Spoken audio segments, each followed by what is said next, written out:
School start అయిపోతున్నాయి. అలాగే lunch బాక్స్లోకి ఏం పెట్టాలి అన్న టెన్షన్ కూడా మొదలైపోతుంది.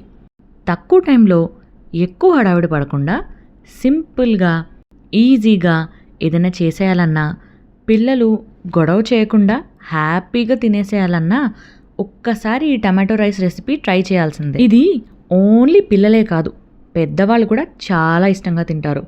లంచ్ బాక్స్లోకి చల్లారిపోయినా టేస్ట్ మాత్రం అలాగే ఉంటుంది. మరి ఇంకెందుకు లేట్, టమాటో రైసు అందులోకి చక్కటి రైతా, ఈ కాంబో ఎలా చేయాలో ఈ వీడియోలో చూసేద్దాం రండి. ముందుగా ఒక గ్లాస్ రైస్ తీసుకొని శుభ్రం చేసుకొని అందులోకి 2 గ్లాసెస్ ఆఫ్ వాటర్ యాడ్ చేసుకొని రైస్ కుక్కర్ పెట్టుకోవాలి. రైస్ కుక్కర్లో అయితే అన్నం పొడి పొడిలాడుతూ ఉంటుంది. నార్మల్ ప్రెషర్ కుక్కర్లో కూడా పెట్టుకోవచ్చు. తర్వాత 4 నుంచి 5 మీడియం సైజ్ టమాటోలను తీసుకొని నిలువుగా పెద్ద ముక్కలుగా కట్ చేసుకోవాలి. ఈ ముక్కల్ని మిక్సీ జార్లోకి తీసుకొని మెత్తగా పేస్ట్ అయ్యేదాకా మిక్సీ పట్టుకోవాలి. ఇప్పుడు ఒక కడాయిలో 1 to 2 టేబుల్ స్పూన్స్ ఆయిల్ని యాడ్ చేసుకోవాలి. ఆయిల్ హీట్ అయిన తర్వాత 1 స్పూన్ శనగపప్పు, 1 స్పూన్ మినప్పప్పు, 1 స్పూన్ జీలకర్ర, 1 స్పూన్ ఆవాలు, అలాగే 4 ఎండుమిర్చి కూడా యాడ్ చేసుకోవాలి. లైట్గా ఫ్రై చేసుకున్న తర్వాత కొంచెం కరివేపాకు కూడా యాడ్ చేసుకోవాలి. తర్వాత కొంచెం జీడిపప్పు కూడా యాడ్ చేసుకొని రంగు మారేదాకా లైట్గా ఫ్రై చేసుకోవాలి. ఆ తర్వాత 5 నుంచి 6 పచ్చిమిర్చి చీలికలు కూడా యాడ్ చేసుకోవాలి. అలాగే 1 స్పూన్ అల్లం వెల్లుల్లి పేస్ట్ కూడా యాడ్ చేసుకోవాలి. పచ్చి వాసన పోయేదాకా వేపుకొని తర్వాత మిక్సీ పట్టిన టమాటో పేస్ట్ని కూడా యాడ్ చేయాలి.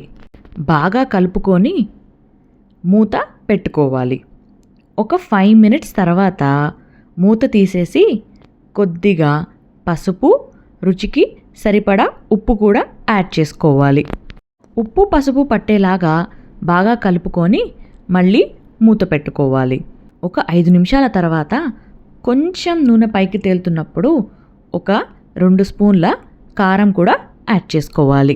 పచ్చిమిర్చి ఎలాగో వేసుకున్నాం కాబట్టి కారం తక్కువ తినేవాళ్ళు చూసి యాడ్ చేసుకోవాలి. బాగా మిక్స్ చేసుకొని ఆ తర్వాత ఒక 1/2 గ్లాస్ వాటర్ యాడ్ చేసుకోవాలి. తర్వాత దగ్గర పడడానికి మూత పెట్టుకోవాలి. టమాటో పేస్ట్ అంతా దగ్గర పడేలోపు ఒక ఆనియన్ని పొడుగ్గా కట్ చేసుకోవాలి. అలాగే ఒక బౌల్లోకి కావాల్సినంత పెరుగుని తీసుకొని చక్కగా ఉండలు లేకుండా మంచిగా బీట్ చేసుకోవాలి. ఇలా బీట్ చేసుకున్నాక రుచికి సరిపడా సాల్ట్ని కూడా యాడ్ చేసుకోవాలి.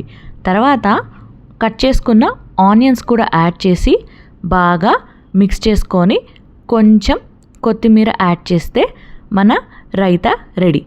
ఫ్రిడ్జ్లో పెట్టుకుంటే టమాటో రైస్లోకి చల్లగా తినొచ్చు. టమాటో పేస్ట్ కొంచెం దగ్గర పడిన తర్వాత ఇందులోకి కొద్దిగా గరం మసాలా యాడ్ చేసుకోవాలి. మళ్ళా మూత పెట్టి పేస్ట్ అంతా బాగా దగ్గర పడనివ్వాలి. ఒక 10 నిమిషాల టైం పడుతుంది. చూసారుగా ఆ కలర్ ఎంత బాగా చేంజ్ అయిందో. ఆ తర్వాత మనం ముందుగా కుక్ చేసుకున్న రైస్ని కూడా యాడ్ చేసుకోవాలి. రైస్ని కొద్దిగా యాడ్ చేసుకుంటూ కలుపుకుంటూ ఉండాలి. మరీ ఎక్కువ రైస్ యాడ్ చేస్తే లైట్గా అయిపోయి అంత టేస్ట్ అనిపించదు. అన్నం కలిసేదాకా బాగా మిక్స్ చేసుకోవాలి. ఆ తర్వాత పైనుండి 1 నుంచి 2 స్పూన్ల నెయ్యి యాడ్ చేస్తే రుచి చాలా బాగుంటుంది. కొత్తిమీర యాడ్ చేసేస్తే ఇంకేముంది, మన టమాటో రైస్ రెడీ అయిపోయినట్టే.